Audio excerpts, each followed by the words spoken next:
മഹത്വം ഉണ്ടാകട്ടെ. പ്രഭാതത്തിൽ വീണ്ടും ദൈവവചനവുമായിട്ട് നമുക്ക് ഒരുമിച്ച് അല്പസമയം ആയിരിക്കാൻ കർത്താവ് തന്ന ഭാഗ്യത്തിനായിട്ട് നന്ദിയോടെ സ്തുതിക്കുന്നു. കഴിഞ്ഞ ദിവസം നമ്മൾ ചിന്തിച്ച ഭാഗങ്ങളൊന്ന് ഓർപ്പിച്ചിട്ട് പത്രോസ്ലിയായോട് പറയാണ്, ബെറിയോന ശിമോനെ, നീ ഭാഗ്യവാൻ, ജഡരക്തങ്ങളല്ല സ്വർഗസ്നായ എന്റെ പിതാവത്രേ നിനക്ക് ഇത് വെളിപ്പെടുത്തിയത്. നീ പത്രോസ് ആകുന്നു, ഈ പാറമേൽ ഞാൻ എന്റെ സഭയെ പണിയും, പാതാള ഗോപുരങ്ങൾ അതിനെ ജയിക്കയില്ല എന്ന് അവിടെ പറയുകയും, സ്വർഗരാജ താക്കോൽ ഞാൻ നിനക്ക് തരുന്നു, നീ ഭൂമിയിൽ കെട്ടുന്നതൊക്കെയും സ്വർഗത്തിൽ കെട്ടപ്പെട്ടിരിക്കും, നീ ഭൂമിയിൽ അഴിക്കുന്നതൊക്കെയും സ്വർഗത്തിൽ അഴിഞ്ഞിരിക്കും എന്ന് ഉത്തരം പറഞ്ഞു. അപ്പോൾ നമ്മൾ ചിന്തിച്ചത് വെളിപ്പാട് പത്രോസിന് ലഭിച്ചത് ജഡരക്തങ്ങളല്ല വെളിപ്പെടുത്തിയത്. അവിടെ പത്രോസ്ലിഹായെ കുറിച്ച് വെളിപ്പാട് ലഭിച്ചവൻ എന്ന് പറയുന്നുണ്ടെങ്കിൽ തന്നെ അന്നേരം മനസ്സിലാകാത്ത കുറെ ആൾക്കാരും കൂടെ അവിടെ ഉണ്ടായിരുന്നു, അല്ലെങ്കിൽ വെളിപ്പെട്ട് കിട്ടിയിട്ടില്ലാത്ത ചില ആൾക്കാരും കൂടെ അവിടെ ഉണ്ടായിരുന്നു എന്ന് നമുക്ക് ചിന്തിക്കാൻ കഴിയും, ശിഷ്യന്മാരിലും ഒക്കെ. എന്നാൽ അവർക്കും പിന്നത്തേതിൽ അത് വെളിപ്പെട്ടു എന്നുള്ളത് നമുക്ക് ദൈവത്തിന്റെ വചനത്തിൽ നിന്ന് കാണാനായിട്ട് കഴിയും. അതുകൊണ്ട് തന്നെ ഒരിക്കൽ വെളിപ്പെടാത്തവർക്ക് പിന്നീട് അത് വെളിപ്പെട്ടു എന്നുള്ള സത്യം നമുക്ക് മനസ്സിലാക്കാനായിട്ട് കഴിയും. അതുകൊണ്ട് തന്നെ ആ ഒരു സാഹചര്യത്തിൽ ആണ് പറയുന്നത് ഇത് ദൈവിക വെളിപ്പാടാണ് എന്നുള്ളത് വ്യക്തമായിട്ട് കർത്താവ് പറയുന്നത് നമുക്ക് കാണാനായിട്ട് കഴിയും. പാതാള ഗോപുരങ്ങൾ ഞാൻ എൻ്റെ സഭയെ പണിയും. സഭ എന്ന് പറയുന്ന വാക്ക് ആദ്യമായിട്ട് ഉപയോഗിക്കുന്ന സ്ഥലം ഇതാണെന്ന് എനിക്ക് തോന്നുന്നു. ഞാൻ എൻ്റെ ഒരു പഴയ ഓർമ്മയിൽ നിന്ന് പറയുകയാണ്. എൻ്റെ സഭയെ ഞാൻ പണിയും. പാതാള ഗോപുരങ്ങൾ, പൈശാചികമായ ശക്തികൾ എന്നുള്ളതാണ് പാതാള ഗോപുരങ്ങൾ എന്നതുകൊണ്ട് അർത്ഥമാക്കുന്നത്. അപ്പൊ ദൈവത്തിന്റെ വലിയൊരു നിത്യത മുതലുള്ള ദൈവത്തിന്റെ പദ്ധതിയും മറ്റ് സമയങ്ങളിൽ അത് മറഞ്ഞു കിടന്നതുമായ ഒരു മർമ്മമായിരുന്നു ഈ സഭ എന്നുള്ളത് ദൈവവചനത്തിൽ തന്നെ നമ്മൾ കാണുന്നുണ്ട്. അത് അനാദികാലം മുതൽ ദൈവത്തിന്റെ പദ്ധതിയായിരുന്നു. എന്നാൽ അത് മുൻപ് അത് അറിയായി വന്നിരുന്നില്ല. എന്നാൽ ഇപ്പോൾ തന്റെ ദൈവത്തിന്റെ ബഹുവിധമായ ജ്ഞാനം, മാനിഫോൾഡ് വിസ്ഡം ഓഫ് ഗോഡ്, ദൈവത്തിന്റെ ബഹുവിധമായ ജ്ഞാനം സഭ മുഖാന്തരം അറിയായി വരുന്നു. അതിന് എന്നെ പ്രസംഗിയായിട്ട് നിയമിച്ചിരിക്കുന്നു എന്ന് പൗലോസ്ലിയ എഫേസ്യർ എഴുതുന്ന ലേഖനത്തിൽ പറയുന്ന ഭാഗങ്ങൾ നമുക്ക് ഓർമ്മയുണ്ടല്ലോ. ഈ പാറമേൽ എന്ന് ഉദ്ദേശിക്കുന്നത് അദ്ദേഹത്തിന്റെ ആ കൺഫെഷൻ ആകുന്ന ആ പാറമേൽ ക്രിസ്തുയേശു തന്നെ മൂലക്കല്ലായിരിക്കും നിങ്ങളെ അപ്പോസ്തലന്മാരും പ്രവാചകന്മാരും എന്ന അടിസ്ഥാനത്തിന്മേൽ പണിതു വരുന്നു എന്നുള്ള വചനം എഫേസ്യർ എഴുതുന്ന 2-ാം അധ്യായം 20-ാം വാക്യത്തിൽ നമുക്ക് അറിയാമല്ലോ. അങ്ങനെ എന്താണ് സ്വർഗരാജ്യത്തിന്റെ താക്കോൽ? സ്വർഗരാജ്യത്തിന്റെ താക്കോൽ സുവിശേഷമാണ്. സ്വർഗരാജ്യത്തിന്റെ താക്കോൽ എന്ന് നമുക്കറിയാൻ കഴിയും. എന്ന് മാത്രമല്ല പല നിലകളിൽ അത് അന്വർത്ഥമാണ്. യഹൂദന്മാരോട് പെന്തക്കോസ്ത ദിവസം ആദ്യമായിട്ട് സുവിശേഷം പ്രസംഗിച്ചതിലൂടെ പത്രോസ്ലിഹ അത് തുറന്നു, അല്ലെങ്കിൽ അത് സ്റ്റാർട്ട് ചെയ്തു. അതുപോലെ തന്നെ കൊർന്നല്യോസിന്റെ വീട്ടിൽ ജാതികളോട് ആദ്യമായിട്ട് സുവിശേഷം പ്രസംഗിച്ച് ലോകത്തിൽ ജാതികളോടുമുള്ള സുവിശേഷം പ്രസംഗിക്കലിന് പത്രോസ്ലിഹ തന്നെ തുടക്കമിട്ടു എന്നുള്ളത് നമുക്ക് കാണാനായിട്ട് കഴിയും. അങ്ങനെ പല നിലകളിൽ അത് അന്വർത്ഥമായ ഒരു വാക്കാണ് പറഞ്ഞത്. രാജ്യത്തിന്റെ താക്കോൽ ഞാൻ നിനക്ക് തരുന്നു, നീ ഭൂമിയിൽ കെട്ടുന്നതൊക്കെയും സ്വർഗത്തിൽ കെട്ടപ്പെട്ടിരിക്കും, ഭൂമിയിൽ അഴിക്കുന്നതൊക്കെയും സ്വർഗത്തിൽ അഴിഞ്ഞിരിക്കും എന്ന് ഉത്തരം പറഞ്ഞു എന്നുള്ളതാണ്. അന്നു മുതൽ യേശു താൻ യെരുശലേമിൽ ചെന്നിട്ട് മൂപ്പന്മാർ, മഹാപുരോഹിതന്മാർ, ശാസ്ത്രിമാർ എന്നിവരാൽ പലതും സഹിച്ച് കൊല്ലപ്പെടുകയും 3-ാം നാൾ ഉയർത്തെഴുന്നേൽക്കുകയും വേണ്ടത് എന്ന് ശിഷ്യന്മാരോട് പ്രസ്താവിച്ചു തുടങ്ങി. അപ്പോൾ കർത്താവിനെ കുറിച്ച് മറ്റുള്ളവർ മനസ്സിലാക്കാനായിട്ട് ആഗ്രഹിച്ച ഒരു കാര്യം അത് പത്രോസ്ലിഹായ്ക്ക് മനസ്സിലാകുകയും അദ്ദേഹം അത് കൺഫസ് ചെയ്യുകയും ചെയ്തതിന്റെ വെളിച്ചത്തിൽ നമുക്ക് കാണാൻ കഴിയും. വളരെ സന്തോഷിക്കേണ്ടതായിട്ടുള്ള ഒരു കാര്യമാണ്. കർത്താവ് നിശ്ചയമായിട്ടും സന്തോഷിച്ചു എന്ന് തന്നെ നമ്മൾക്ക് ചിന്തിക്കാൻ കഴിയും.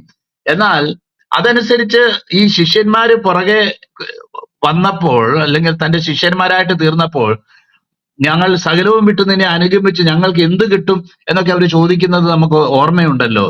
അപ്പോൾ ഞങ്ങളുടെ കർത്താവ് ഇന്ന് വലിയ ഫേമസ് ഒന്നുമല്ല, ഇന്ന് ആൾക്കാരൊക്കെ എതിർത്തുകൊണ്ടിരിക്കുകയാണ്. എന്നാൽ തന്നെ അദ്ദേഹത്തിന്റെ ഈ അഭൗമമായിട്ടുള്ള ദൈവിക ശക്തി അദ്ദേഹത്തിൽ വ്യാപരിക്കുന്നത് കൊണ്ട് മരിച്ചവരെ ജീവിപ്പിക്കുകയും അതുപോലെ തന്നെ മറ്റു പല അത്ഭുത പ്രവൃത്തികളും അദ്ദേഹം ചെയ്യുന്നത് കൊണ്ട് നിശ്ചയമായിട്ടും ഇന്നല്ലെങ്കിൽ നാളെ ഞങ്ങളുടെ കർത്താവിനെ എല്ലാവരും അംഗീകരിക്കേണ്ടതായിട്ട് വരും.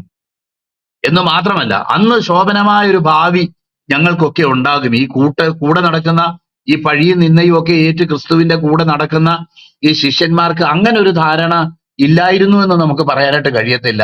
നിശ്ചയമായിട്ടും അവരുടെ ഉള്ളിൽ അതുപോലെ ഒരു ധാരണയിലൊക്കെ ആയിരുന്നിരിക്കാം അവർ നടന്നിരുന്നത്.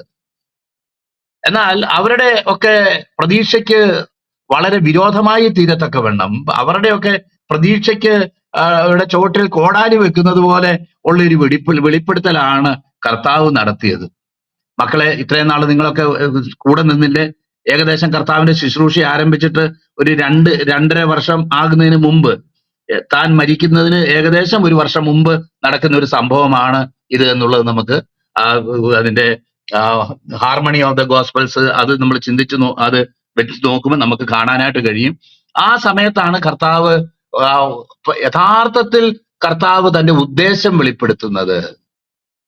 നേരത്തെ തന്നെ കർത്താവ് അതിനുവേണ്ടി സമർപ്പിക്കപ്പെട്ട് വന്നതാണ്. എന്നാൽ ശിഷ്യന്മാർക്ക് അത് ഗ്രഹിച്ചില്ല.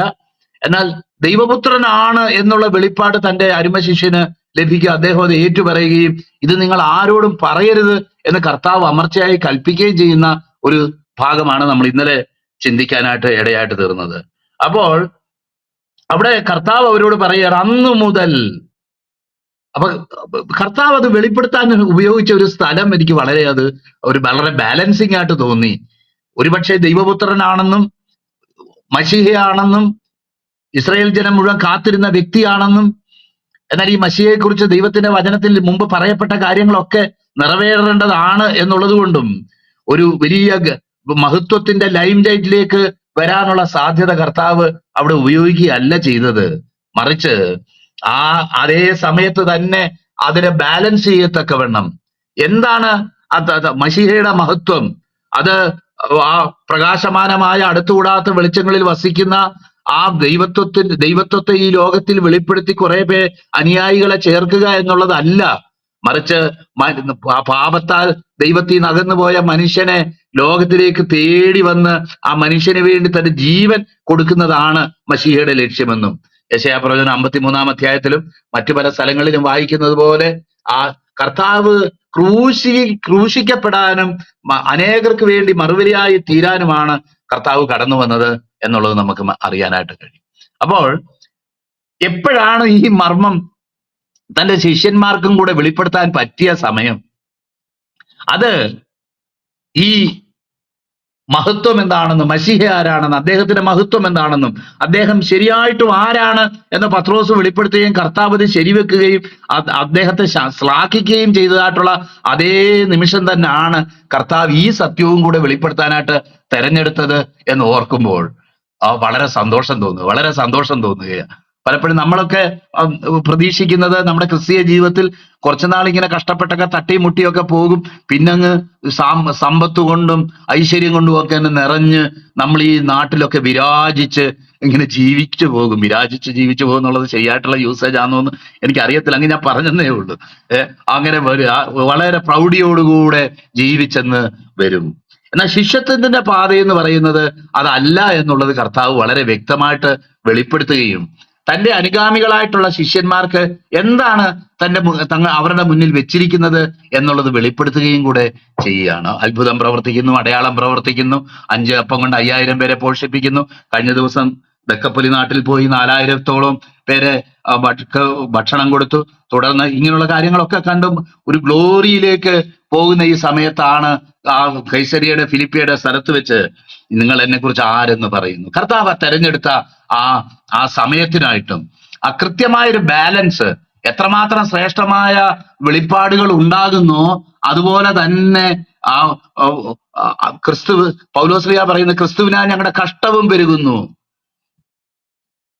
എന്ന് മാത്രമല്ല, എന്റെ കൃപ നിനക്ക് മതി എന്ന് പറഞ്ഞതൊക്കെ നമ്മൾ 2 കൊരിന്ത്യർ ലേഖനം വായിച്ച ഭാഗത്ത് നമ്മൾ അതിന്റെ ലേഖനത്തിൽ മൊത്തം നമ്മൾ കാണും. ക്രിസ്തുവിനാൽ ഞങ്ങളുടെ കഷ്ടങ്ങൾ പെരുകുന്നത് പോലെ തന്നെ അവനാൽ ഞങ്ങളുടെ ആശ്വാസവും പെരുകുന്നു.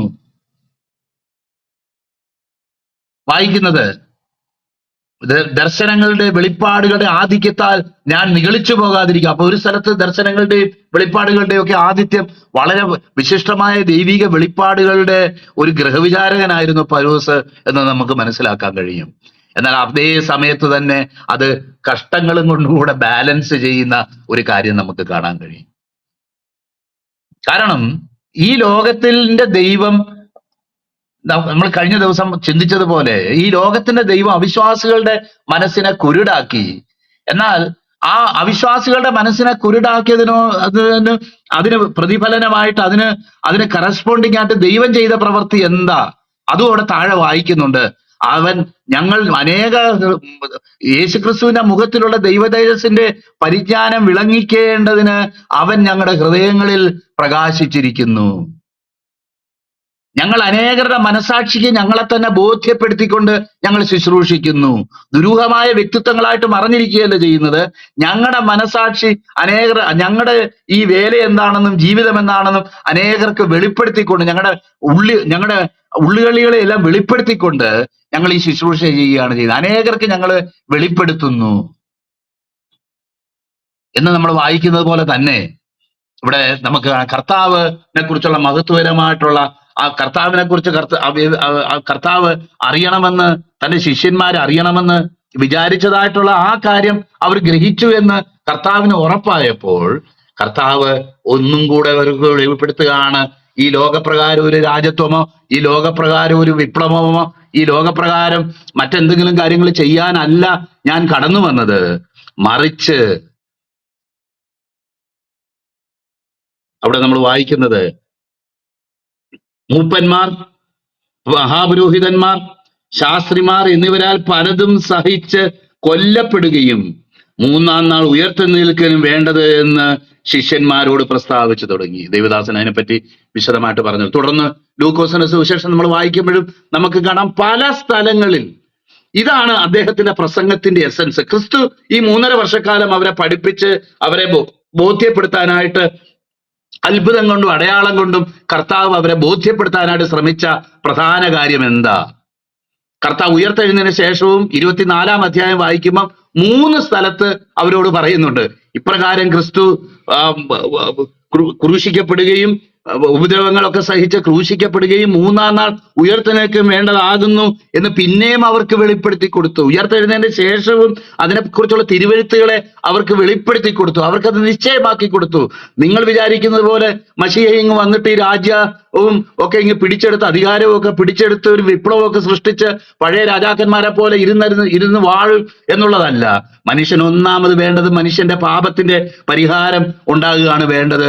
അതിന് ദൈവത്തിന്റെ നിത്യത മുതൽ അറുക്കപ്പെട്ട കുഞ്ഞാടായിട്ടുള്ള അല്ലെങ്കിൽ മനുഷ്യരാശിക്ക് വേണ്ടി നിയമിക്കപ്പെട്ടതായിട്ടുള്ള ഈ കർത്താവ്, അനേകർക്ക് വേണ്ടി ജീവനെ മറുപടിയായി കൊടുക്കുന്ന ഈ കർത്താവ് ലോകത്തിലേക്ക് കടന്നു വരികയും ആദ്യം പാപത്തിന് പരിഹാരമായി ഈ മശീഹ ക്രൂശിക്കപ്പെടുകയും എന്നിട്ട് അവനിൽ വിശ്വസിക്കുന്ന വ്യക്തികളുടെ ഉള്ളിൽ ആ ദൈവരാജ്യത്തിന്റെ അനുഭവം ആത്മാവിൽ ആരംഭിക്കുകയും അത് പിന്നെ ശാരീരിക അല്ലെങ്കിൽ ഭൗതിക തലത്തിലേക്ക് അത് പ്രതിഫലിക്കുകയും ചെയ്യുന്നതായിട്ടുള്ള ഒരു നിലവാരത്തിലാണ് കാര്യങ്ങൾ എന്നവർക്ക് മനസ്സിലാക്കി കൊടുക്കാനായിട്ട് വളരെ പ്രയാസമായിരുന്നു.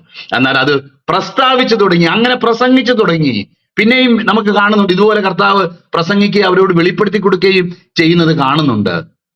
എന്നാൽ ശോഭനമായ ഭാവി, ശോഭനമായ ശുശ്രൂഷ, ശോഭനമായ ആ ഒരു രാജ്യത്വത്തിൽ പങ്കാളികളായി ഇസ്രയേലിൽ വാഴുന്നതോ അല്ലെങ്കിൽ അപ്രകാരം ഇരിക്കുന്നതോ ആയിട്ടുള്ള കാര്യങ്ങളൊക്കെ ലിറ്ററലായിട്ട് സ്വപ്നം കണ്ടുകൊണ്ടിരുന്ന ആ അപ്പോസ്തലന്മാര് പ്രധാനിയായ വ്യക്തി, അദ്ദേഹം ഇപ്പൊ ഈ അധികാരം എടുക്കുന്നതിന് പല കാരണങ്ങൾ കാണാം.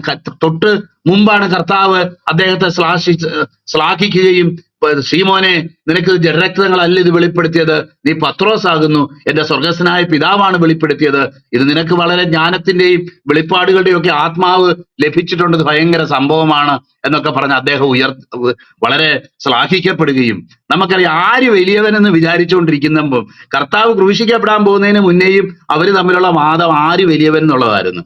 അങ്ങനെ ചിന്തിച്ചുകൊണ്ടിരുന്ന ഈ പത്രോസ്ലിയയ്ക്കും കൂടുള്ളവർക്കും കർത്താവിന്റെ ഈ പുകഴ്ത്തല് പത്രോസ്ലിയയ്ക്ക് എത്രമാത്രം ഒരു എൻകറേജിങ് ആയിരുന്നു. നമുക്കറിയാലോ, ഒരു ക്ലാസ്സിൽ ഇന്ന് നമ്മൾ പഠിച്ചുകൊണ്ടിരിക്കുമ്പം എന്തെങ്കിലും ചോദ്യം ചോദിച്ചു നമ്മൾ ആദ്യമായിട്ട് ഉത്തരം പറയുന്ന മിടുക്കൻ, നീ നിനക്ക് വിവരമുണ്ട്, നീ കൊള്ളാം എന്നൊക്കെ ആരെങ്കിലും നമ്മളോട് പറയുകയാണെങ്കിൽ നമ്മൾ എത്രമാത്രം ഒന്ന് ഉയർന്നു പോകും. കണ്ടില്ലേ, എത്ര ബുദ്ധിജീവികളുടെ മുന്നിൽ വെച്ച് ആണ് ഇതൊക്കെ പറയുന്നത്. നമുക്ക് ഇങ്ങനെ പറഞ്ഞു കാണുമ്പോഴും ഒരു അഭിമാനമൊക്കെ തോന്നും, അഭിമാനം തോന്നും. നമ്മുടെ കുറിച്ചോ നമ്മുടെ മക്കളെ കുറിച്ചോ ഒക്കെ ഒരു അഭിമാനം നമുക്ക് തോന്നും. അതിന്റെ മോൻ കുഴപ്പമില്ല എന്നൊക്കെ നമുക്ക് തോന്നും. അപ്പൊ അതുപോലെ വളരെ പുളകിതനായി ഇരിക്കുന്ന പത്രോസ്ലിയാണ് ഇത് പറയുന്നത്. ഇതൊക്കെ പറയാൻ നിനക്ക് എവിടുന്ന പിന്നെ അധികാരം പത്രോസ്ലിയായി എന്ന് ചോദിച്ചു കഴിഞ്ഞാൽ കർത്താവ് നേരത്തെ പറഞ്ഞത് കണ്ടില്ലേ, എനിക്ക് ഇതൊക്കെ വരം കിട്ടിയതിന്റെ അടിസ്ഥാനത്തിലാണ് ഇത് പറയുന്നത് എന്നുള്ള നിലയിൽ കർത്താവിന്റെ ഒരു അഭ്യുദയകാംക്ഷയായിട്ട് കൂടെ നടക്കുകയാണ്. ഇന്നും ഈ നിലയില് കർത്താവിനെ പ്രൊട്ടക്ട് ചെയ്യാനായിട്ട് നടക്കുന്ന ഒത്തിരി പേരുണ്ട്. അവരുടെ വിചാരം അവരുടെ ഈ കരുതലും അവരുടെ വാക്ചാതുര്യവും അവരുടെ മറ്റു പല കാര്യങ്ങളും കൊണ്ട് കർത്താവിനെ അവരിങ്ങനെ പ്രൊട്ടക്ട് ചെയ്ത് നിർത്തിയേക്കുകയാണെന്ന്. ഈ പത്രോസ്ലിയോട് പറഞ്ഞ അതേ ഉത്തരവാ കർത്താവിന് അവരോടും പറയാനായിട്ടുള്ളത്. എന്നെ നിങ്ങൾ അങ്ങനെ പൊതിഞ്ഞു കെട്ടി സൂക്ഷിക്കുകയോ അല്ലെങ്കിൽ നിങ്ങളുടെ വാക്ചാതുര്യവും നിങ്ങളുടെ കഴിവും നിങ്ങളുടെ ശ്രേഷ്ഠതയും ഒക്കെ വെച്ചിട്ട് എന്നെ അങ്ങോട്ട് പൊത്തിപ്പൊതുമി നടക്കുകയോ ഒന്നും വേണ്ട. എന്റെ കാര്യം നോക്കാൻ എനിക്കറിയാം. എന്റെ കാര്യം നോക്കാൻ എനിക്കറിയാം. മറ്റു ലോകത്തിലുള്ള പല ദൈവങ്ങൾക്ക് വേണ്ടി പലരും വാചാലരാകുകയും പലരും പല കാര്യങ്ങൾ പറയുകയും അതിന് കടന്നു പറയുകയും ഒക്കെ ചെയ്യുന്നത് പോലെ പ്രൊട്ടക്ട് ചെയ്യപ്പെടേണ്ടവനല്ല ഈ കർത്താവ്. എന്റെ കാല് മാത്രമല്ല തലയും കൂടെ കഴുകണമെന്ന് പറഞ്ഞ കർത്താവ് പറഞ്ഞ ഓർമ്മയുണ്ടല്ലോ. കുളിച്ചിരിക്കുന്നവന് കാല് മാത്രം കഴുകിയാ മതി, അങ്ങനെയാണെങ്കിൽ എന്നെ മുഴുവൻ അങ്ങ് കഴുകണമേ എന്ന് അദ്ദേഹം പിന്നെ ആവശ്യപ്പെടുന്നത് നമുക്ക് കാണാം. എന്ന് പറഞ്ഞതുപോലെയാ കർത്താവിന് ഈ മാനുഷകരങ്ങളാൽ അവൻ ശുശ്രൂഷ ആവശ്യപ്പെടുന്നില്ല. നമ്മുടെ ആദാമ്യ സ്വഭാവത്തിൽ നിന്നും നമ്മുടെ ആദാമ്യമായിട്ടുള്ള നമ്മുടെ പാപത്തിൽ നിന്നുമുള്ള ചില കാര്യങ്ങളെ എടുത്ത് കർത്താവിന് വേണ്ടി പോരാടാനും നിൽക്കാനും കർത്താവ് നമ്മളെക്കുറിച്ച് ആഗ്രഹിക്കുന്നില്ല. അങ്ങനെ ആഗ്രഹിക്കുന്നവർ ഒരു അപമാനമാണ്. ക്രിസ്തീയ ലോകത്തിന് അപമാനമാണ്, ക്രിസ്തുവിന് അപമാനമാണ്. അത് ആരൊക്കെ ഫീൽ ചെയ്താലും ഇത് പിന്നെയും പിന്നെയും ഈ റേഡിയോ പ്രസിൽ പറയുന്ന പോലെ പറഞ്ഞുകൊണ്ട് തന്നെ ഇരിക്കും. അത്തരം നിലപാടുകൾ സുവിശേഷത്തിന് അപമാനമാണ്, കർത്താവിന് അപമാനമാണ്. കർത്താവിനെ അങ്ങനെ പ്രൊട്ടക്ട് ചെയ്യാനായിട്ട് ആരും ശ്രമിക്കണ്ട. തന്നെ സൂക്ഷിക്കാൻ കർത്താവിനറിയാം. മനുഷ്യനുള്ളത് എന്തെന്ന് സ്വതവേ അറിഞ്ഞിരിക്കുക. അവൻ മനുഷ്യരുടെ കയ്യിൽ അവനെ തന്നെ വിശ്വസിച്ച് വരമേൽപ്പിച്ചില്ല എന്ന് നമ്മൾ യോഹന്നാന്റെ സുവിശേഷത്തിൽ നമ്മൾ കർത്താവിനെ കുറിച്ച് നമ്മൾ വായിക്കുന്നുണ്ട്. അപ്പോൾ ഇങ്ങനെ ഇരുന്ന് ദിവാസ്വപ്നം കാണുന്ന എല്ലാരോടും കർത്താവിന് പറയാനുള്ളത്, നിങ്ങളുടെ ഈ വാക്ചാതുര്യവും ഈ പറഞ്ഞ കാര്യങ്ങളും നിങ്ങളുടെ കുടില ബുദ്ധിയും ഇതൊന്നും ഈ കർത്താവിന് ആവശ്യമില്ല. അദ്ദേഹത്തിന്റെ കാര്യത്തെ പ്രൊട്ടക്ട് ചെയ്യാനായിട്ട് അറിയാം. സുവിശേഷത്തിന്റെ കാര്യത്തെ എങ്ങനെ ഡിഫെൻഡ് ചെയ്യണമെന്ന് കർത്താവിനറിയാം. കർത്താവിനെതിരെ സംസാരിക്കുന്നവർക്ക് വേണ്ടി നമ്മൾ പാർട്ടി കൂടി ഒരു പരിധി കൂടുതൽ നിന്നുകൊണ്ട് നമ്മുടെ വാചകക്കസർത്ത് കൊണ്ട് അതിനെ പറയേണ്ട ആവശ്യമില്ല. ന്യായമായി ചോദിക്കുന്നവരോട് സമാധാനപരമായിട്ട് നമുക്ക് ഉത്തരം പറയാം. അതിന് ബിയോണ്ട് ആയിട്ട് പോയിട്ട് നമ്മൾ പറയുന്ന വാക്കുകളൊന്നും കർത്താവിന് ആവശ്യമില്ല. പിന്നെ നമുക്ക് പലപ്പോഴും തോന്നും, സങ്കീർത്തനത്തിൽ വായിക്കുന്ന പോലെ, നീ ഇതൊക്കെ ചെയ്തിട്ട് ഞാൻ മിണ്ടാതിരിക്കാൻ നിനക്ക് തോന്നും ഞാനും നിന്നെ പോലെ ഉള്ളവനെന്ന് നിനക്ക് തോന്നും. ദൈവത്തെ മറക്കുന്നവരെ ഞാൻ നിങ്ങളെ കീറിക്കളയും എന്നുള്ള വാക്യം 50-ാം സങ്കീർത്തന അവസാന ഭാഗത്ത് നമ്മൾ വായിക്കുന്നുണ്ടല്ലോ. ദൈവത്തിന് ഇതുപോലുള്ള ഒരു കാര്യവുമില്ല. വിശുദ്ധനും നമ്മൾ വായിക്കുന്ന പോലെ സോവറീനുമായിട്ടുള്ള ഈ ദൈവത്തിന്റെ ഈ സോവർണിറ്റിയിലുള്ള വിശ്വാസത്തിന്റെ കുറവാ ഈ വാചക കസർത്തിലൂടെ പൂരിപ്പിക്കാനായിട്ട് പലരും ശ്രമിക്കുന്നത്. കർത്താവിന് ഇതിന്റെ ആവശ്യമുണ്ടോ? ന്യായമായിട്ട് പറയാം, അവന്റെ സുവിശേഷം പറയുകയും അവന് വേണ്ടി അപമാനിതരാകാനായിട്ട് ദൈവം നമുക്കൊരു വിളി നൽകിയിരിക്കുന്നു എന്ന് ഗ്രഹിച്ചുകൊണ്ട് അത് നമ്മുടെ അവകാശമായിട്ട് എടുക്കുകയും നമ്മുടെ സഹോദരങ്ങളോ മറ്റുള്ളവരോ ഒക്കെ നമ്മളോട് പലതും പറയുമ്പോൾ നമുക്കൊരു കാര്യം ഗ്രഹിക്കാം, കർത്താവിന് നമ്മുടെ സംരക്ഷണം ആവശ്യമില്ല, അവന്റെ സംരക്ഷണം നമുക്ക് ആവശ്യമാ. ഈ കർത്താവിനാലുള്ള സംരക്ഷണം നമുക്ക് ആവശ്യം, നമ്മുടെ സംരക്ഷണം കർത്താവിന് ആവശ്യമില്ല. ദൈവത്തെ അവന്റെ ഹിതമറിഞ്ഞ് അവന്റെ വേല ചെയ്യുക ദൈവം നമ്മളെ കുറിച്ച് ആഗ്രഹിക്കുന്നത്. അതാണ് എന്റെ ആഹാരം എന്ന് ദൈവത്തിന് നമ്മൾ വായിക്കുന്നുണ്ട്. പ്രിയപ്പെട്ടവരെ, ഇവിടെ പറയുകയാണ്,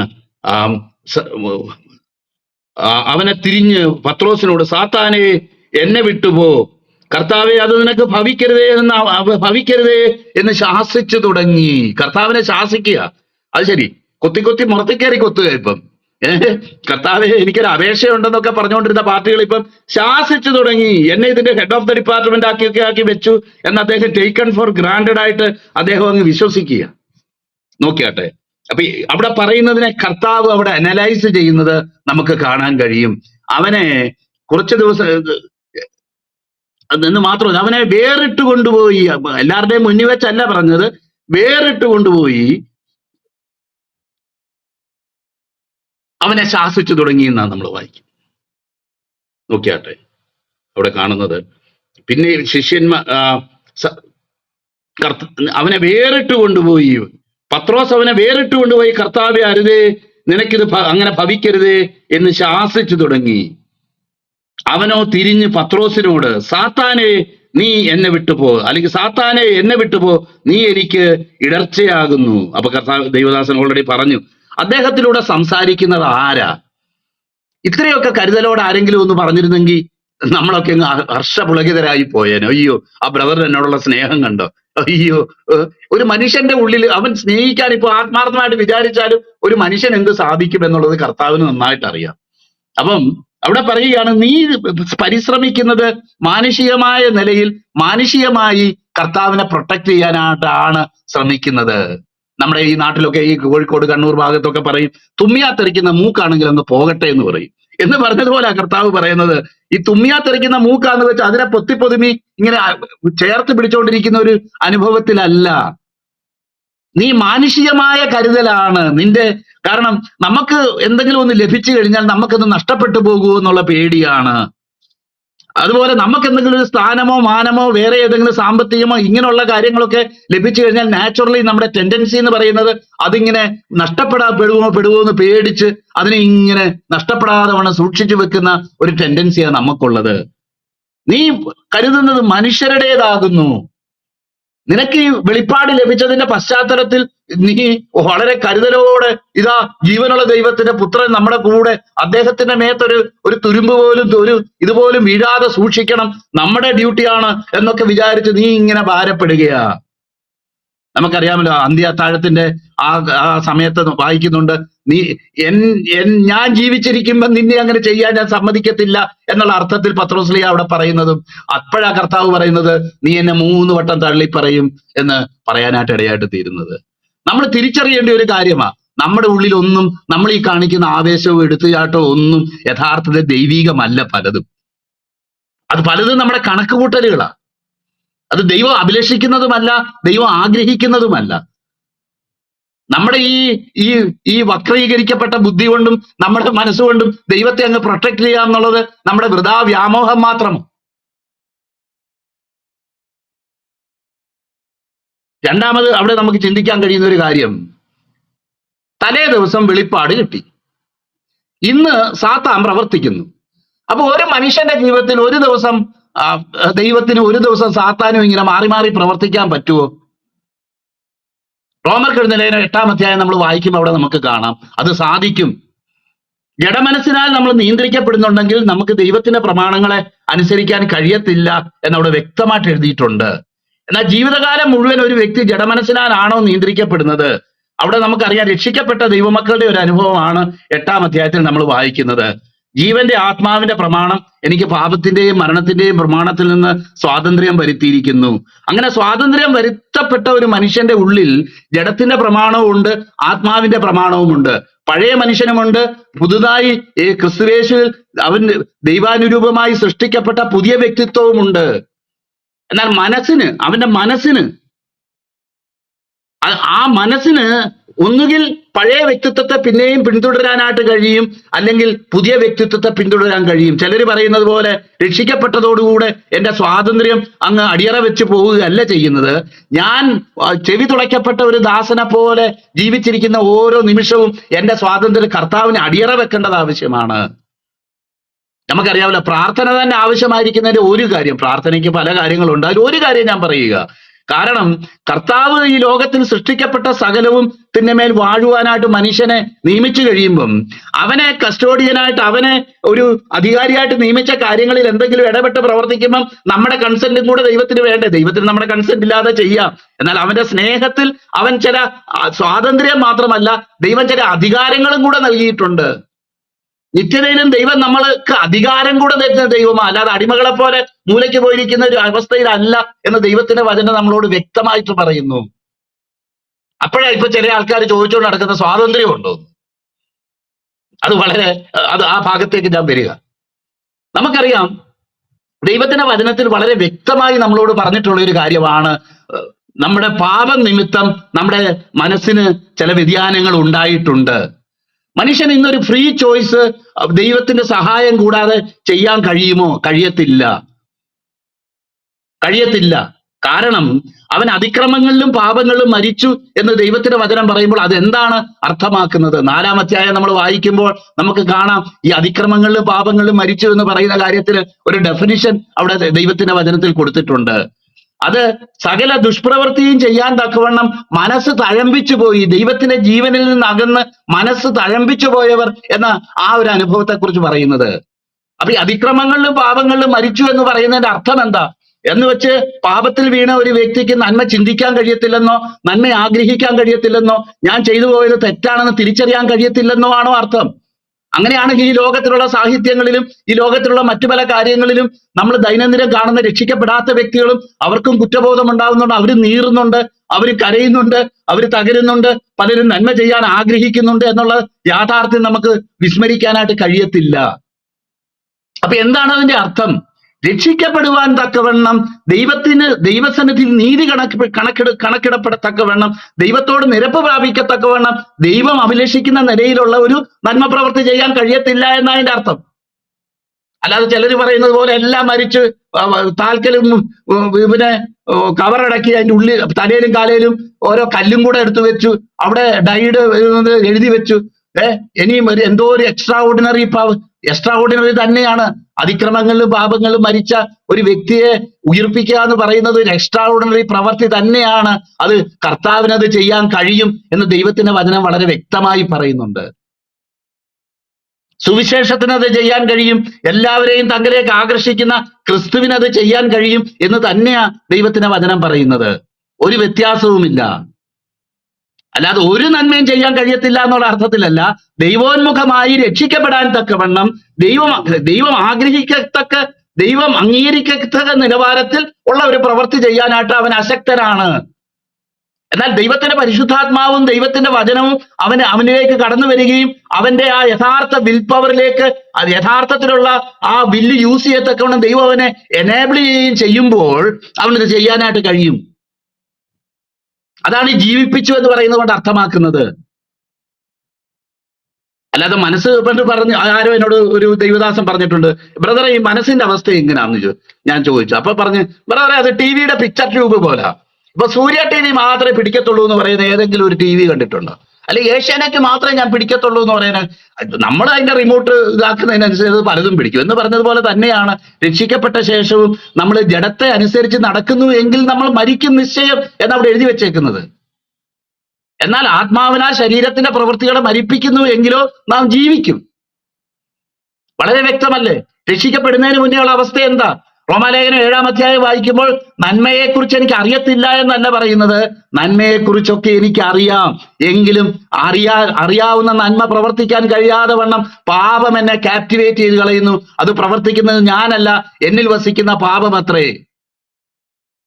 ഞാൻ ആരെയും കയറി വ്യക്തിപരമായിട്ട് ആക്രമിക്കുകയൊന്നും അല്ല ചെയ്യുന്നത്. അങ്ങനെയൊക്കെ ആക്രമിച്ച് പലർക്കും പറയാൻ പറ്റും. വചനം പറയുമ്പോൾ വചനത്തിലൂടെ അതിന് ഉത്തരം പറയുക വേണ്ടിയത്. ദൈവവചനം പ്രസ്താവിക്കുമ്പം ആ ദൈവവചനത്തിലൂടെ അത് ഇന്നതല്ല ബ്രദറെ അങ്ങനെയാണ് എന്ന് പറയുക ക്രിസ്തീയമായ രീതിയിൽ. അല്ലാതെ എന്നെ പേടിയാ, അവരെല്ലാം ഓടിപ്പോയി, അവര് നാട്ടിലില്ല എന്ന് മാത്രമല്ല, നമ്മുടെ പല സഹോദരങ്ങളും ആവശ്യപ്പെട്ടതിലേക്ക് അതൊരു പബ്ലിക് ഇഷ്യൂ ഒന്നും ആക്കി മാറ്റാനായിട്ട് ഞാൻ ആഗ്രഹിക്കാത്തത് കൊണ്ടാ ഈ നുറുങ്ങായിട്ട് ചില അവസരങ്ങളിൽ ഈ അങ്ങനെയുള്ള സാഹചര്യങ്ങൾ വചനത്തിൽ വരുമ്പം അതിന് ഉത്തരം പറയുന്നത്. നോക്കിയാട്ടെ, അവിടെ നമ്മൾ കാണുന്നത് ആ ഒരു വ്യക്തിയുടെ മനസ്സ് രക്ഷിക്കപ്പെടുന്നതിന് മുമ്പും അത് ചില സമയങ്ങളിൽ ദൈവത്തിന്റെ ന്യായപ്രമാണത്തിൽ രസിക്കുന്നു, ചില സമയത്ത് അത് ജഡത്തിന് പൂർണ്ണമായി കീഴ്പ്പെടും. രക്ഷിക്കപ്പെട്ടതിന് ശേഷവും മനസ്സിന്റെ അനുഭവം എന്താ? മനസ്സ് ജഡത്തിനെ അനുസരിച്ച് നടക്കാൻ കഴിയും. അല്ല രക്ഷിക്കപ്പെട്ടെന്ന് പറഞ്ഞതുകൊണ്ട് കയ്യും കാലും പിടിച്ചു കെട്ടി മനസ്സിനെ അറസ്റ്റ് ചെയ്തു ഇനി തിന്മയൊന്നും ചിന്തിക്കാൻ കഴിയത്തില്ല, രക്ഷിക്കപ്പെട്ട ദിവസം മുതൽ എന്നിൽ പാപമില്ല എന്ന് പറയുന്ന ആരെങ്കിലും ഉണ്ടോ? എന്നാൽ ദൈവശക്തിയും ദൈവഹിത പ്രകാരവും നമ്മൾ ജീവിപ്പിക്കപ്പെട്ടവരല്ലേ? അപ്പൊ ഈ ഒരു നിലയിലാണ് നമ്മൾ മനസ്സിനെ കാണേണ്ടത്. അല്ലാതെ ചില ആൾക്കാര് തത്വജ്ഞാന പ്രകാരം പറഞ്ഞ് വെച്ചേക്കുന്ന ചില എൻഡിലേക്കല്ല അതിനെ കൊണ്ടുപോകേണ്ടത്. നോക്കിയാട്ടെ, തുടർന്ന് നമ്മൾ വായിക്കുന്നത് ദൈവഹിത പ്രകാരം കഷ്ടപ്പെടരുത് എന്ന് നമ്മളോട് പറയുന്നത് ആരാ? ഈ ലോകത്തിൽ പിതാവ് വിശുദ്ധീകരിച്ച് ഈ ലോകത്തിലേക്ക് അയച്ച് അഭിഷേകം ചെയ്ത് അഭിഷിക്തനായിട്ട് അയച്ചേക്കുന്ന ഈ ക്രിസ്തുവിനെ ഈ ലോകത്തിൽ മരിക്കാനും തന്റെ ജീവൻ മറുവിലയായി കൊടുക്കാനുമായിട്ട് കടന്നു വരുന്നിരിക്കുന്ന ഈ കർത്താവിനോട് വന്ന് പറയുക, നിനക്കങ്ങനെ സംഭവിക്കരുതേ, ഒരിക്കലും അങ്ങനെ സംഭവിക്കരുത്. ദൈവത്തിന്റെ പൂർണ്ണ ഹിതത്തിൽ താൻ ഈ ലോകത്തിൽ ആയിരിക്കുകയും ദൈവഹിതം ഇതാണെന്ന് തിരിച്ചറിയുകയും ചെയ്ത ഒരു വേളയിലാണ്, അല്ലെങ്കിൽ അത് ഓൾറെഡി അറിയാവുന്ന നിലയിലാണ് കർത്താവ് അത് പ്രസ്താവിക്കുന്നത്. എന്നാൽ ശിഷ്യന്മാർക്ക് അത് കേട്ടപ്പോൾ സഹിക്കാൻ വയ്യോ, ഞങ്ങളുടെ കർത്താവ് മരിക്കുകയും അടക്കപ്പെടുകയും ചെയ്യാൻ പോകുന്നു, അതും വളരെ ആസന്നമായിട്ട്. പ്രിയപ്പെട്ടവരെ, ദൈവസന്നിധിയിൽ കഷ്ടപ്പെടുന്നത്, ദൈവഹിതപ്രകാരം കഷ്ടപ്പെടുന്നത് യോഗ്യമല്ല എന്ന് നമ്മളോട് സംസാരിക്കുന്നത് പിശാച. ദൈവത്തിന്റെ ആലോചനയാണെങ്കിൽ അത് ക്രൂശ് എടുത്ത്, നമുക്കറിയാമല്ലോ, ബോൺഹോഫർ എന്ന് പറയുന്ന ഒരു ദൈവദാസന്റെ ഒരു പുസ്തകം നമ്മളെല്ലാം വായിച്ചിട്ടുണ്ടായിരിക്കും പലരും. കിട്ടിയില്ലെങ്കിൽ എടുത്ത് വായിക്കണം. വരിക, ക്രൂശിക്കപ്പെടുക, കം ആൻഡ് ബി ക്രൂസിഫൈഡ് എന്നോ ഇംഗ്ലീഷിലുള്ള ഇതെനിക്ക്, വരിക, ക്രൂശിക്കപ്പെടുക. അപ്പൊ അദ്ദേഹം പറയുന്നത് ക്രൂശിക്കപ്പെടുക എന്നുള്ളതും ആ നിലയിൽ കർത്താവിനെ മഹത്വപ്പെടുത്തുക എന്നുള്ളതും ഓരോ ദൈവപൈതലിനും ഇൻവേരിയബിൾ ആയിട്ട്, അല്ലെങ്കിൽ ഒരു മാറ്റവുമില്ലാതെ കൊടുക്കപ്പെട്ടിട്ടുള്ള ഒരു വിളിയ. അല്ലാതെ ചില അതിവിശുദ്ധന്മാര് മാത്രം പോയി ഈ കഷ്ടതയൊക്കെ അനുഭവിക്കുന്നു, ബാക്കിയുള്ളവർ കയ്യും കെട്ടി നോക്കി നിൽക്കുന്നു എന്നല്ല. രക്ഷിക്കപ്പെട്ടവനാണോ ഒരു ശിഷ്യത്വത്തിന്റെ ജീവിതം, ഒരു ക്രൂശിക്കപ്പെട്ട ജീവിതം നയിക്കാൻ വേണ്ടി വിളിക്കപ്പെട്ടവൻ തന്നെ. എപ്പോഴും ലൈം ലൈറ്റിൽ നിൽക്കാനായിട്ട് വിളിക്കപ്പെട്ടവനല്ല. ലൈം ലൈറ്റ് ഉണ്ട് ഇതില്. നമുക്കറിയാമല്ലോ, കർത്താവിനെ എന്ന പോലെ പൗലോസിന്റെ ഉത്തരീയമൊക്കെ എടുത്തുകൊണ്ട് കൊണ്ടുപോയി ആൾക്കാരുടെ മേത്തിടുകയും ഒക്കെ ചെയ്യുന്ന ചില ശുശ്രൂഷകളൊക്കെ നമുക്ക് കാണാം. അതുപോലെ അത്ഭുതകരമായിട്ട് ഇദ്ദേഹം മനുഷ്യനല്ല ദേവൻ അത്രയെന്നൊക്കെ പറയുന്ന സാഹചര്യമൊക്കെ വന്നു. അതേപോലെ തന്നെ കഷ്ടപ്പെടാനും കൂടെ അവിടെ തയ്യാറായിരുന്നു എന്നുള്ളത്. രാത്രി കൈകൊട്ടി പാടിയപ്പോൾ ആ കാരാഗ്രഹത്തിന്റെ അടിസ്ഥാനം കുലുങ്ങി. എന്നാൽ അത്രമാത്രം വലിയ അഭൂതപൂർവമായിട്ടുള്ള ആ സംഗതി ചെയ്തെങ്കിൽ അതിനു മുമ്പ് നമ്മൾ കാണുന്നത് കോൽ കൊണ്ട് അവരുടെ വസ്ത്രം അറിച്ചെറിഞ്ഞ് കോൽ കൊണ്ട് അടിച്ച് അവരെ ആമത്തിലിട്ട് പൂട്ടി. അവിടെയും ദൈവകൃപയിൽ നിലനിന്നു. ദൈവഹിതത്തെ സംശയിച്ചില്ല, ദൈവത്തിന്റെ നടത്തിപ്പിനെ സംശയിച്ചില്ല. കാരണം നാം അനേക കഷ്ടങ്ങളിലൂടെ ദൈവരാജ്യത്തിൽ കടക്കേണ്ടതാകുന്നു എന്നുള്ള കാര്യം അദ്ദേഹത്തിന് അറിയാമായിരുന്നു. എന്നാൽ കഷ്ടതയൊന്നും വേണ്ട, അതിന്റെ ഏറ്റവും ശോഭനവും അതിന്റെ ഏറ്റവും മറ്റുള്ളവരൊക്കെ അംഗീകരിക്കുകയും പുകഴ്ത്തുകയും ചെയ്യുന്ന ഒരു പ്രകാശത്തിൽ എനിക്ക് നിന്നാ മതി. അതിന്റെ കഷ്ടമൊന്നും എനിക്ക് വേണ്ട, അത് നിമിത്തമുള്ള നിന്ന എനിക്ക് വേണ്ട, അത് നിമിത്തമുള്ള ക്രൂശ് എനിക്ക് വേണ്ട എന്ന് ഒരു വ്യക്തി ചിന്തിക്കുന്നെങ്കിൽ ഈ ശിഷ്യത്വം എന്താണെന്നും അവനെക്കുറിച്ചുള്ള ദൈവത്തിന്റെ വിളി എന്താണെന്നും അവൻ അറിഞ്ഞിട്ടില്ല എന്നുള്ളത്. എന്ന് മാത്രമല്ല, നമുക്കറിയാം, ആരെയും കർത്താവ് നിർബന്ധിച്ച് ഇതൊന്നും ചെയ്യിക്കുന്ന കർത്താവല്ല. നിർബന്ധിച്ച് അത് ചെയ്യിപ്പിക്കത്തില്ല. ഈ ദൈവഹിതം ഇതിങ്ങനെയാണെന്ന് മനസ്സിലാക്കി സമർപ്പിക്കുന്നവർക്ക് ഈ ഒരു അനുഭവത്തിൽ മുന്നോട്ട് പോകാനായിട്ട് സാധിക്കും. എനിക്കത് അനുഭവിക്കാൻ ഇഷ്ടമില്ലേ, വേണ്ട. എന്നാൽ ഇഷ്ടമില്ല എന്ന് പറഞ്ഞതുകൊണ്ട് ലോകത്തിലങ്ങ് സേഫായിട്ടിരിക്കുന്നൊന്നും ആരും വിചാരിക്കേണ്ട. ലോകം ഇതിനേക്കാളും വലിയ കൂത്തുകാഴ്ചയാക്കി ഒരുപക്ഷെ നമ്മളെ തീർത്തെന്ന് വരും. അതുകൊണ്ട് പണ്ടാരോ പറഞ്ഞ പോലെ ഇങ്ങനെയുള്ള ലോകത്തിലുള്ള അസുഖങ്ങളോ അല്ലെങ്കിൽ ലോകപ്രകാരമുള്ള പ്രയാസങ്ങളൊക്കെ പിടിച്ച് മരിക്കുന്നതിനേക്കാളും എത്രയോ ശ്രേഷ്ഠമാ കർത്താവിന്റെ നാമത്തിന് വേണ്ടി കഷ്ടം അനുഭവിക്കുന്നതും മരിക്കുന്നതും എന്നൊരു ഭക്തൻ പറഞ്ഞതുപോലെ എന്തായാലും നമ്മൾ ഇതിലൊന്നും ഇടപെട്ടില്ലേലും സംഭവിക്കാനുള്ളതൊക്കെ സംഭവിക്കും, നമുക്കറിയാമല്ലോ. അപ്പം കർത്താവിന്റെ പിന്നാലെ പോകാനായിട്ട് ഒരു വ്യക്തി ഇച്ഛിച്ചാൽ അവന്റെ ചില അനുഭവങ്ങളാണ് തുടർന്ന് നമ്മൾ വായിക്കുന്നത്. നമുക്ക് കാണാം, ഒരുവൻ തന്റെ ജീവനെ രക്ഷിക്കാനായിട്ട് ആഗ്രഹിച്ചാൽ അത് അവൻ നഷ്ടപ്പെടുത്തും. വായിച്ച് ഞാൻ നിർത്തുകയാണ്, നോക്കിയാട്ടെ. കർത്താവേ, അത് നിനക്ക് അരുതേ എന്ന് ശാസിച്ചു. സാത്താനെ, എന്നെ വിട്ടുപോ, നീ എനിക്ക് ഇടർച്ചയാകുന്നു, നീ ദൈവത്തിൻ്റെതല്ല മനുഷ്യരുടെ കരുതുന്നത് എന്ന് പറഞ്ഞു. പിന്നെ യേശു ശിഷ്യന്മാരോട്, ഒരുത്തൻ എന്റെ പിന്നാലെ വരുവാൻ ഇച്ഛിച്ചാൽ തന്നെത്താൻ ത്യജിച്ച് തന്റെ ക്രൂശ് എടുത്ത് എന്നെ അനുഗമിക്കട്ടെ.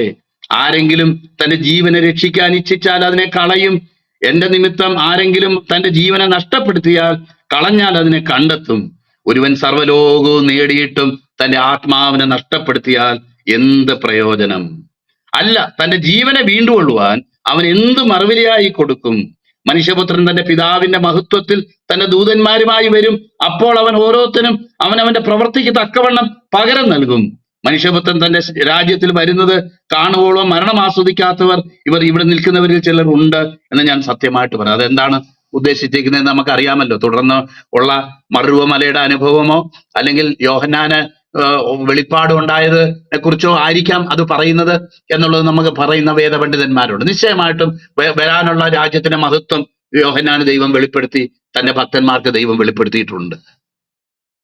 പ്രിയപ്പെട്ടവരെ, ഈ ദിവസങ്ങളിൽ കർത്താവ് പറഞ്ഞപ്പം പറഞ്ഞതുപോലുള്ള മാനുഷികമായിട്ടുള്ള ചില പരിഗണനകളല്ല.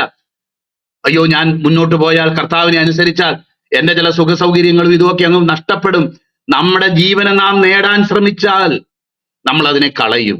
നമുക്കറിയാം, ഈ നിത്യതയുടെ അർത്ഥത്തിൽ നമ്മൾ അതിനെ കളയും. എന്നാൽ നമ്മള് അതിനെ കർത്താവിന്റെ നിമിത്തം കളഞ്ഞ് നമ്മൾ അതിനെ കണ്ടെത്തും. എന്ന് മാത്രമല്ല, സർവ്വലോകവും നേടിയിട്ടും തന്റെ ആത്മാവിനെ നഷ്ടപ്പെടുത്തിയാൽ അവൻ എന്ത് പ്രയോജനം? നമ്മൾ ഈ വചനത്തിന്റെ അടിസ്ഥാനത്തിലാ ഒരു ആത്മാവിന്റെ വില സർവ്വലോകത്തിന്റെ വിലയെക്കാളും വലുതാണെന്ന് നമ്മൾ സാധാരണഗതി പറയുന്നത്. പ്രിയപ്പെട്ടവരെ, ഈ വിലയേറിയ ആത്മാക്കളെ നേടാനും അവരോട് സുവിശേഷം പ്രസംഗിക്കാനും കർത്താവിന് വേണ്ടി ജീവിക്കാനും കർത്താവിന് വേണ്ടി കഷ്ടമനുഭവിക്കാനും ശിഷ്യത്വത്തിന്റെ രണ്ട് വശങ്ങളാണ്. ഒന്ന്, ദൈവത്തിന്റെ മഹത്വം നമ്മുടെ ജീവിതത്തിൽ വെളിപ്പെടും. അതുപോലെ തന്നെ കഷ്ടമനുഭവിക്കാനും കൂടെ നമുക്കൊരു വരം കർത്താവ് തന്നിട്ടുണ്ട്. പൗലോസ് പറയുന്നത്, ജഡത്തിൽ അത് ഞാൻ പൂരിപ്പിക്കുന്നു. അവൻ ക്രിസ്തുവിന്റെ കഷ്ടങ്ങളിൽ കുറവായുള്ളത് അത് സുവിശേഷ പ്രചരണത്തിന് വേണ്ടി താൻ അനുഭവിക്കുന്ന കഷ്ടങ്ങളാണ് എന്ന് നമുക്ക് മനസ്സിലാക്കാൻ കഴിയും. അല്ലാതെ ക്രിസ്തുവിന്റെ പാപമില്ലാത്ത കർത്താവ് നമുക്ക് വേണ്ടി മരിച്ചതുപോലെ ഉള്ള ഒരു പകരമരണമല്ല. എന്നാൽ ആ കഷ്ടം അനുഭവിക്കുന്നത് കൊണ്ട്, സുവിശേഷ പ്രചരണത്തിന് വേണ്ടി ഇത് അനുഭവിക്കുന്നതുകൊണ്ട് അനേക വിശുദ്ധന്മാർക്ക് അത് ഉപകാരമായിട്ട് തീരുകയും അവർക്കത് നന്മയായിട്ട് തീരുകയും ചെയ്യുന്നു. അനേക കാര്യങ്ങൾ ഇവിടെ പറയാനുണ്ട്. തുടർന്ന് ബിജോ ബ്രദർ അത് പറയട്ടെ എന്ന് പ്രത്യാശിച്ചുകൊണ്ട് ഞാൻ എൻ്റെ വാക്കുകൾ നിന്ന് വിരമിക്കുന്നു. കർത്താവ് നമ്മളെ സഹായിക്കും.